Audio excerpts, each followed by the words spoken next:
वो छोटा है कि बड़ा है कि कभी कभी हम लोगों को एक ऐसा एहसास हो।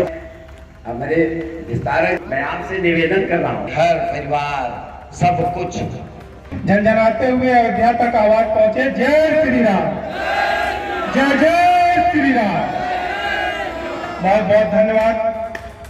आज तुलसी संस्थान बरौत में परम आदरणीय श्री प्रेम सागर जी जिला प्रचारक जी का स्वागत और अभिनंदन करते हुए डॉक्टर श्यामधर तिवारी जी पाटिल जी जिला अध्यक्ष जी का स्वागत और अभिनंदन करते हुए त्रिपाठी जी से अनुरोध है कि हमारे जिले की वरिष्ठ उपाध्यक्ष और मातृत्व को स्नेह देने वाली बहन कॉलेज के प्रबंधक पेशे से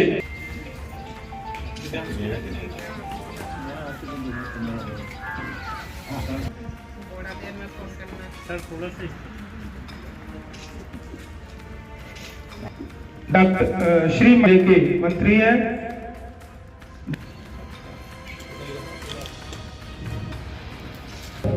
आदरणीय डॉक्टर साहब से अनुरोध है कि उनको भी प्रमुख श्री योगेश जी भी हैं आदरणीय डॉक्टर अंगवस्त्रम भेंट कर उनका स्वागत और अभिनंदन करें।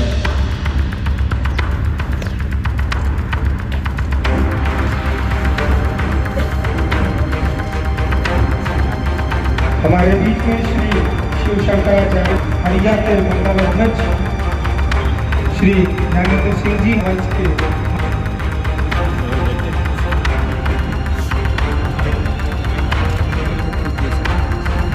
युवाओं को जागरूक करना और भारत का राष्ट्र है।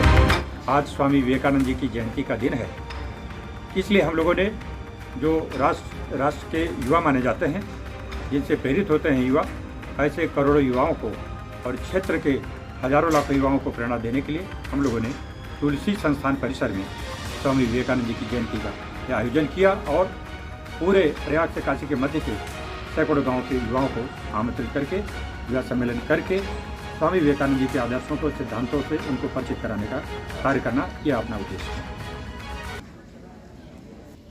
स्वामी विवेकानंद कहते थे कि नर ही नारायण है। उन्होंने राष्ट्र को ही देवता माना। स्वामी जी ऐसा मानते थे कि भारत के ऋषियों का और दर्शन का जो सिद्धांत है, अद्वैत का सिद्धांत है कि हम दो नहीं हैं, हम एक ही हैं। तो यह अद्वैत का सिद्धांत पूरे विश्व को, भारत राष्ट्र को, हमारे गांव समाज परिवार को शक्ति देता है, बल देता है, मार्गदर्शन देता है कि हम अद्वैत वेदांत के दर्शन को समझ करके राष्ट्रीय एकता के कार्य को फलीभूत कर सकते हैं। यह स्वामी जी का आने वाले अनंत काल के लिए भारत और उसके युवाओं को गहरा संदेश है। 22 जनवरी को भगवान रामलला का जो उद्घाटन और प्राण प्रतिष्ठा का कार्यक्रम हो रहा है, यह भारत में राम राज्य की ओर बढ़ते कदम का सूत्रपात है। भारत में राम राज्य होगा, हम उसको अपने जीवन काल में यहाँ देख पा रहे हैं और इस दिन से आगे आने वाले वर्षों और दशकों में भारत अपने उन प्राचीन आदर्शों को, सिद्धांतों को पाने के लिए काम करेगा। हमारी राजनीति, हमारी शिक्षा, हमारी प्रशासनिक व्यवस्थाएं, हमारी कृषि, हमारे चिकित्सालय आदि विषय उत्तरोत्तर उन्नति करेंगे। जैसा कि गोस्वामी तुलसीदास लिखते हैं कि राम राज बैठे तो लोका हर्षित भय गए सब शोका।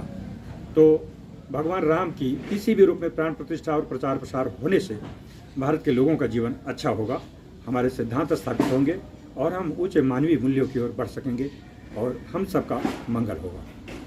यह 22 जनवरी का दिन किसी भी लोकतांत्रिक समाज में समाज को सुगठित करने, व्यवस्थित करने, परिवर्तित करने, आगे बढ़ाने के लिए राजनीति की महत्वपूर्ण भूमिका है। भारत एक परिपक्व लोकतंत्र है। भारत विश्व के महानतम देशों में एक है। भारत के सैकड़ों करोड़ की जनसंख्या को आगे बढ़ाने के लिए लोकतंत्र का आगे बढ़ना आवश्यक है और प्रत्येक प्रबुद्ध नागरिक का, समर्पित और प्रामाणिक नागरिक का अपने चरित्र और कार्य को लेकर के जनता की सेवा के लिए आगे आना ये अच्छी बात है। और हम भी अपने क्षेत्र की जनता, भदोही लोकसभा क्षेत्र के लोगों की सेवा के लिए, यहाँ की सेवाओं की गुणवत्ता बढ़ाने के लिए, भारत के शासन और प्रशासन में सत्यनिष्ठा को स्थापित और प्रोत्साहित करने के लिए राजनीति में हम आएंगे। ऐसा संकल्प इस क्षेत्र के लोगों का बना है। हम उनके विचार को, उनकी इच्छाओं को, उनकी समस्याओं को स्वर देना चाहेंगे। इसलिए हम 2024 के लोकसभा चुनाव में निश्चित ही चुनाव की तैयारी कर रहे हैं और चुनाव में आएंगे। किस पार्टी से आप चुनाव टिकट की उम्मीद कर रहे हैं? भारतीय जनता पार्टी हम लोगों के विचारों आदर्शों के निकट की पार्टी है और इसलिए हम लोग भारतीय जनता पार्टी का जो कार्य और तंत्र है उसके साथ काम कर रहे हैं और हम चुनाव में उसको लेकर के, संगठन को लेकर के, अपने कार्य विचारों को लेकर के अपने क्षेत्र की जनता के बीच में जाएंगे और उनका समर्थन मिलने पर हम लोग आगे बढ़ेंगे। सबसे बड़ा मुद्दा क्या होगा आपका? सबसे बड़ा मुद्दा है जो कुछ भी दिखता है, जैसे हमारा शरीर है उसके कई अंग हैं, हम किसी एक अंग की बात करने की बजाय पूरे शरीर को समग्रता में देखते हैं।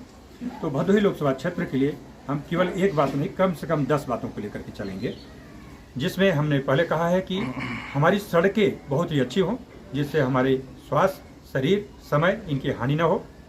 दूसरा, घर घर रोपण, घर घर पोषण। प्रत्येक ग्रामीण वासी के घर के आसपास 5 प्रकार के फल, फूल, शाक, औषधियों के पौधों का रोपण कराना, ताकि छोटे छोटे बच्चे जो नौनिहाल हैं, जो युवा हैं, किशोर हैं और जो वृद्ध हैं और जिनके घर पर इतना आय नहीं है तो वह प्रतिदिन पोषक भोजन प्राप्त कर सकें, उनके लिए उनके घर पर ही यह सुलभता बन जाए। यह हमारा एक महत्वाकांक्षी और भारत के आने वाले भविष्य जीवन के लोगों के लिए यह एक बड़ा कार्य होगा। इस कार्य को हम दूसरी प्राथमिकता देंगे।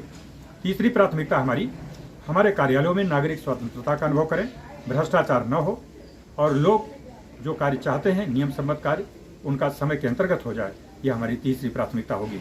इसके साथ स्वास्थ्य की सुविधाएं, शिक्षा की गुणवत्ता और संस्कार, कृषि की व्यवस्था, ऐसे अनेक विषय, सीतामढ़ी या आसपास के क्षेत्र में गंगा जी पर एक सेतु का होना, ये आधुनिक तकनीक का एक उपयोग यहाँ भी हो, ऐसे भी हमारे 10 बिंदुओं में एक बिंदु